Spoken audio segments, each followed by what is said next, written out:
Hey, you. Welcome back. My name's Jack, the snack that smiles back. You must be here to find out who the a-holes are today. Well, I'll provide the stories, you provide the... everything else, and let's get started. God, it's beautiful, but it's so hot. Just like you.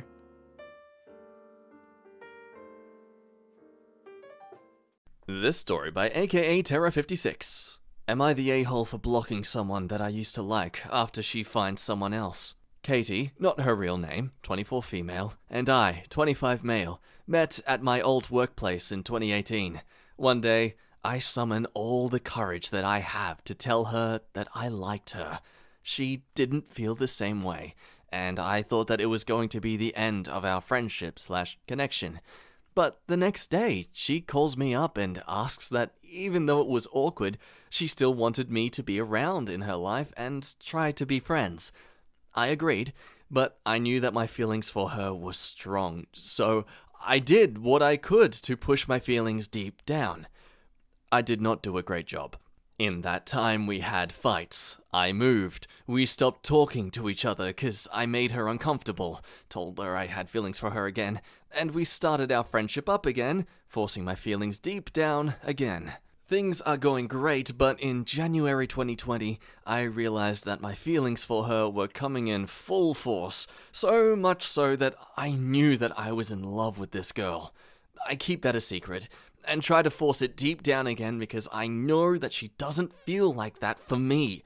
Also, during this time, I was helping her with a lot of life stuff that had been happening in her life. School, work, and home. I also bought her a new iPad so that she can get through school without having to struggle. I don't want that iPad back. Frankly, I think she needs it so she can complete school. However, in March 2020, we have a fight. I tell her that I am in love with her. She never responded to me at that time. I found out also that a person that she told me was a friend was actually someone that she has been secretly dating. This all made me feel super bad. And I just knew that with my feelings and her chasing after a new guy, that I had to leave and let her live her life. So I left. She never responded any message going from me telling her my feelings to me saying goodbye. In July 2020, she reaches out. Essentially, it was her blaming me for being an a-hole and leaving when another guy shows up. She said, "I was clear I want to be friends." I countered with, "I tried, and I think I have been pretty clear about what I want." Eventually, I put my stuff aside and help her through all of the stuff she is dealing with. In the 3 weeks, she was feeling a ton better. That is when she finds another guy.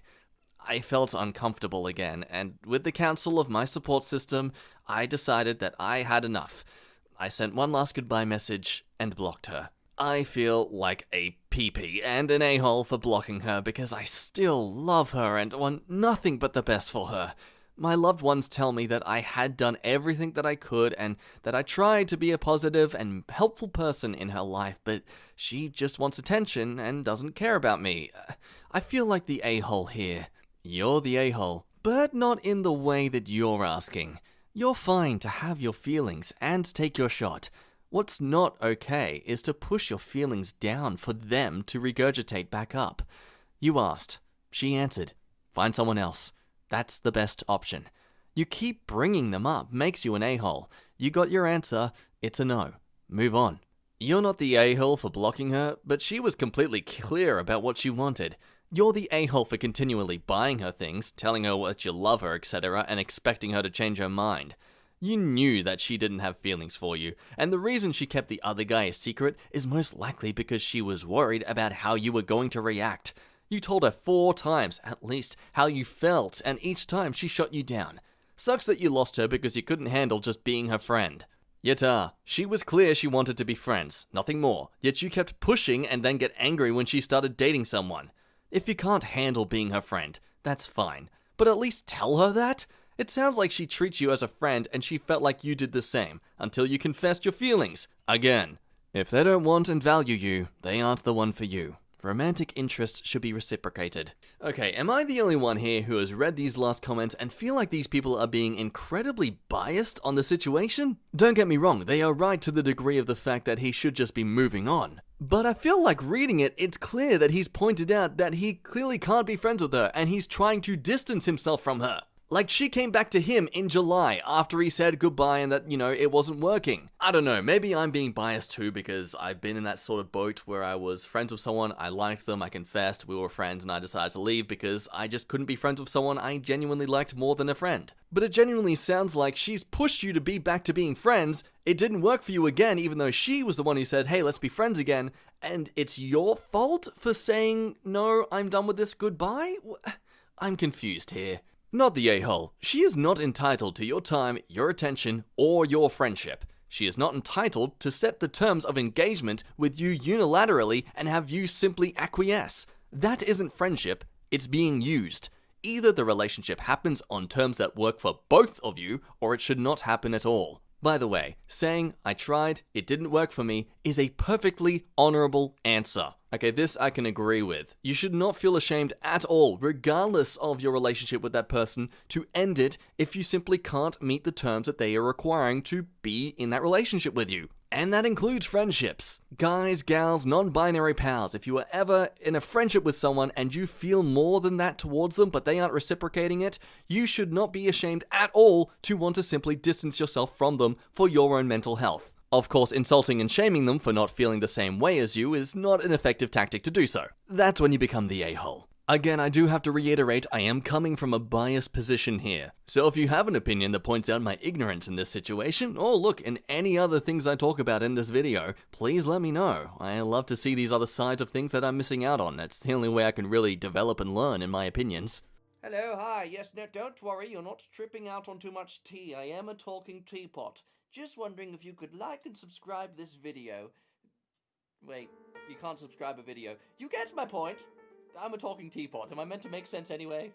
This story by UnfunnyGuy42. Am I the a-hole for not saying various people deserve to die? My wife was a victim of abuse from birth to age 21-ish. As a result, they, prefers gender-neutral pronouns, suffer from major depression, severe PTSD, anxiety, social interaction disability, and extreme problems with self-confidence. They tend to be a dynamic force in any number of online communities, and their personas have a number of admirers and enemies. They have near inexhaustible determination and incredible willpower, which are what allowed them to survive their initial abuse. These traits also led to them having strong opinions and a highly focused online personality. This powerful personality draws critics, trolls, and serious high-level a-holes to attack them and causes them to be very hesitant to trust anyone, myself included. Sometimes they can shrug off the negativity. However, due to their past trauma, some of it hits very hard and triggers some very strong reactions. One individual in particular is someone who is well-versed in and thrives in the high-profile but low-empathy portions of fandom. She, we'll call her Mary, got my wife to open up to her enough to discover my wife's past, insecurities, and the like. Mary exploited that information, hitting them at all of their weak spots. My wife did eventually cut Mary off, but not before Mary had left a significant impact on my wife. It's been over a year now since my wife cut Mary off, but they still experience a lot of distress centered around Mary, ranging from depressive episodes, harrowing nightmares, to crippling self-doubt that prevents them from performing their day-to-day tasks. My wife wishes for me to verbally assert and personally believe that Mary deserves to die. My wife only wants this statement to be made in private and doesn't expect me to espouse this belief anywhere else. The situation above is not unique. Over the years, there have been similar situations, and I have strongly resisted my wife's request to state that the parties involved deserve to die. They previously have wanted me to be actively involved in conflicts when I knew the people involved and vigorously support their side, but more recently they want to simply assert my support for them to them. My wife wants me to always side with them, which is reasonable, and which I feel I do. I always have tried to play devil's advocate first and inquire about the truths of any specific interaction. My wife does not like this for a number of reasons. First, because it feels like I'm taking to the other person's side, and second, as it can be painful to go over the events again, and third, because they feel that I should be immediately voicing my support of them, no matter the exact details. Am I the a-hole because I'm not willing to make that specific statement about these people that trigger them?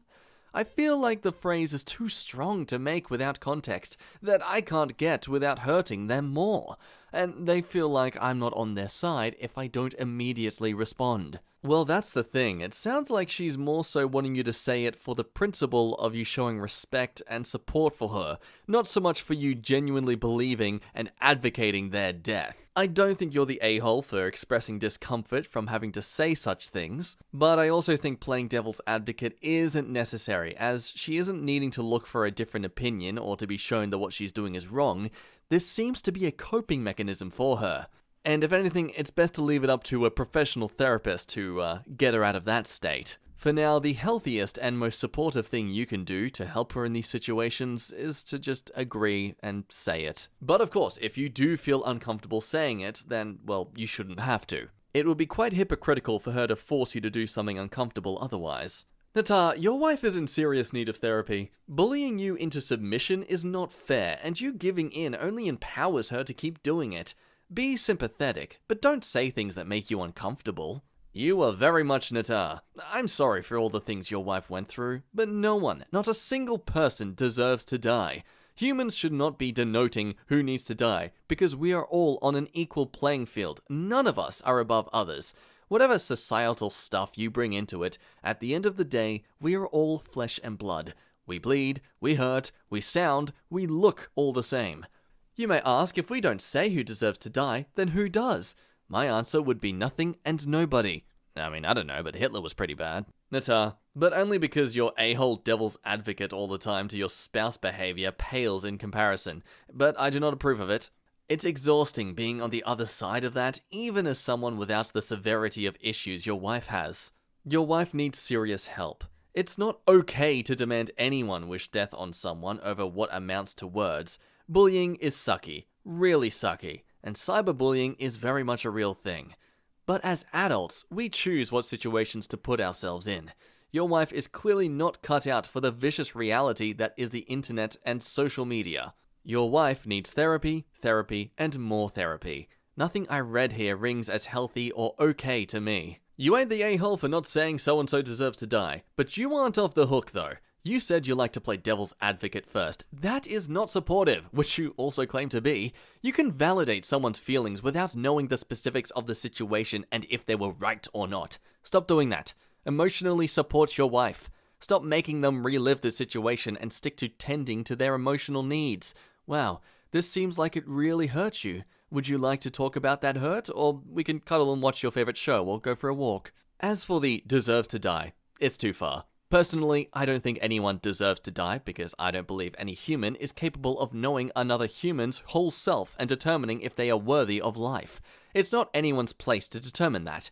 If you subscribe, I think you can stick to that. If you don't, or if you have said it about people in the past, just say it makes you uncomfortable because it feels like you are wishing death upon someone and that feels morally wrong to you. So simply, don't say it if you don't feel comfortable saying it, but also don't try and dismiss her feelings as being wrong for feeling this way when all she wants right now is for you to just support her feelings. There's a time and place to be a devil's advocate in something, but this is not the time.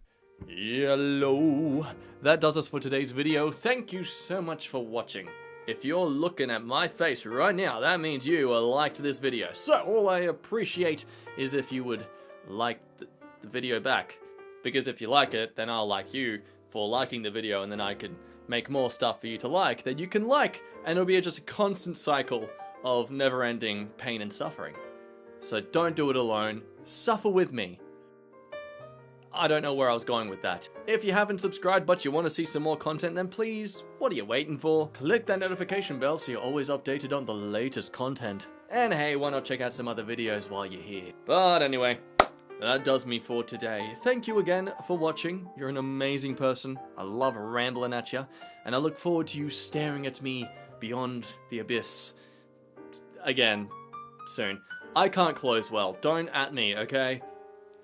My name's been Jack. Bye-bye. You're amazing. See ya.